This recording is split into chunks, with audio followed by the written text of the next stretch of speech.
to take action and to form alliances right across the country to bring down this heinous government.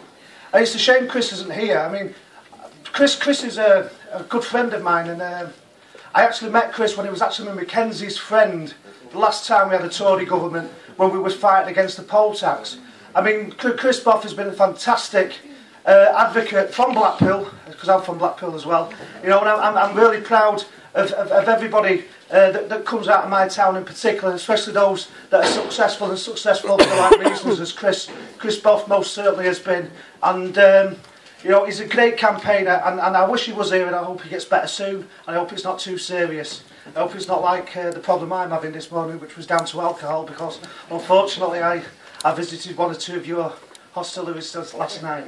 But like I say, it's an absolute privilege to be here, and it's an absolute privilege for my trade union to come and talk to people who recognise the importance of coming together and making sure that that people see through the media and the lies that are perpetrated, and they were told there is no alternative. That's the constant message that people get. Well, I've got to tell you, it's absolutely untrue. There is an alternative. This week has seen the death of Chavez, who showed the world there is an alternative.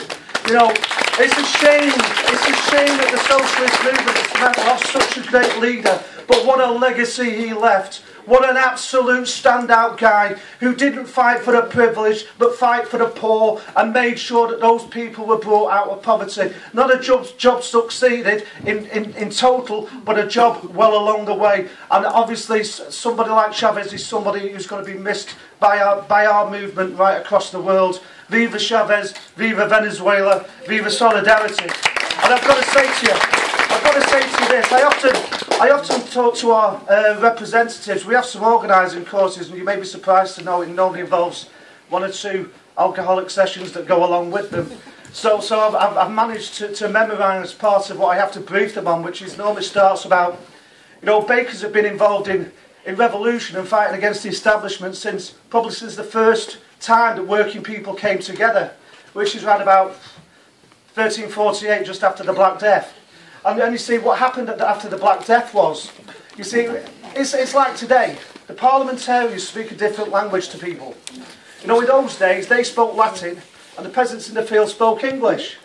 And today it's exactly the same. They speak one language which most people at the bottom do not understand, because we're the ones that are suffering because of it. You know, and what we've got to do is we've got to do what we did in that era when they tried to impose the first incomes policy on people. What they did is they came together. One of the things that the Normans did wrong, though, was they actually taught people how to be masters of the bow and arrow, which encouraged them to actually come together in those fields and actually go and take on Parliament. Well, it wasn't Parliament then, but whatever it was called in those days. And if there's any historians, I'm sorry for messing it up. But I've got to say, you know, but that's what we did. We came together. Working people came together. They came together in small groups. Groups got bigger and bigger and bigger, and they decided to take action. All through working class history, it's always been the same. How often do you see working class history celebrated, though? This is one of the downsides of the working class in this country. We never celebrate our victories. We always make the victories, we win the wars, and then we'll let somebody else rewrite our history. And then they want to take it away. And unfortunately, it's right on the precipice before we stand up and fight back. Well, we're right on the precipice again, and it's time to rise up and start the fight back again. It's no good talking about it. It's no good unions saying, oh, well, you know, we're going to check how we organise a general strike. We don't want to just check how we organise a general strike. We want to call a general strike. That's what a trade union needs to do. We don't need a ballot. And I'll tell you this. Our trade union, I'm really proud of it, our trade union starts in April, a big consultation right across our bakeries, where we will be asking our people to vote in a workplace ballot, not a postal ballot, a workplace ballot, on supporting a call for a general strike, because we believe that's the right thing to do. This is a political dispute. This is a dispute that wants to bring this government down to its attacks on working people, because it is heinous what they're doing to working people. And what I was invited along for was to talk about workfare. Well, let me tell you, I got into a bit of trouble actually with Andrew Neil, because he was talking about, you know, what will William Hague say to the guy at the United Nations from some country that has a real bad history of slavery. So I said, how they've got round it by using workfare. And he told me I was wrong to say that. I disagree. I think I was right to say that. Because workfare is slavery, it's exploitation of the worst kind. And those people that believe it's voluntary, let me tell you, it's not voluntary. I've got personal experience. Unfortunately for my son, he's been expelled from his unemployment benefit because obviously I'm a campaigner against it, so we can't go and do it. So they kicked him off it. So he lost his benefit for 3 months. That isn't voluntary. That's compulsion. That's what it is. And let me tell you another thing I'm really, really proud of. You know, we've had people try to bring workfare into our industry. And we've got a clear message to any employer that wants to do it. Bring it in, we'll take a ballot, we'll get a mandate, we'll go on strike. We're not having workfare in our factories. And yes, we do know about the workfare that goes on in Greggs, but let me tell you stories about what happened when they tried to bring workfare into Greggs. Our shop steward says we ain't training them, put them on a proper training scheme, make sure they don't just get work experience but wage experience. We stand up and we say no to workfare. And let me tell you something else about workfare. When they say, because it's important, you know, it's important that when you go back to your workplaces, when you go back to nurseries or where you pick your children up in the school, that we smash the myths. It's important because they get away with lying, constantly lying about what workfare actually is. I spoke to a 24-year-old lad. His parents died when he was a kid. He was 15 when his parents died, so he went into care. He had to leave care because obviously they only look after you for so long. And then he had to, obviously he got a job. He lost his job.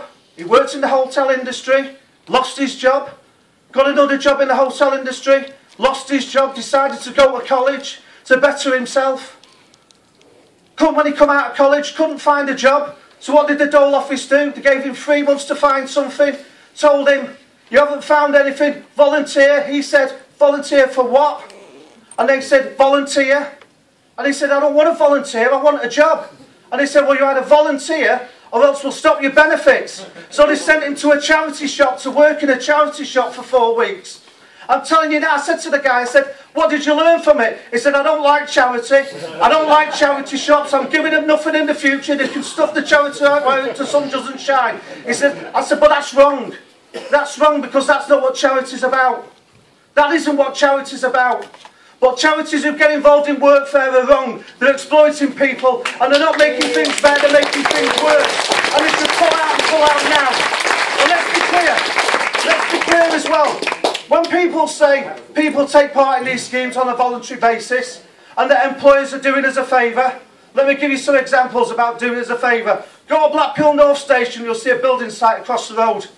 Go and ask the gangmaster there about the people who's working on his site. 30 people working on his site, job centre sent them, not paying them, exploiting them. That's exploitation. That is not giving them work experience. That is using them to do jobs so he can make a bigger profit. That's what he's doing.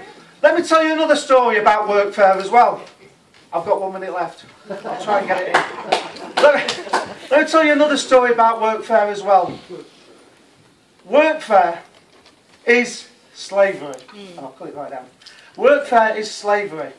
And what we've got to take away from today's meeting is this. We take the message to people and we destroy the myths. We make people aware. It arises consciousness. It brings unity. It comes from communication. And what we do then is we take that message out loud and proud and we make sure that people understand that the working class movement is on the move. We won't stop until this government's been brought down. Solidarity.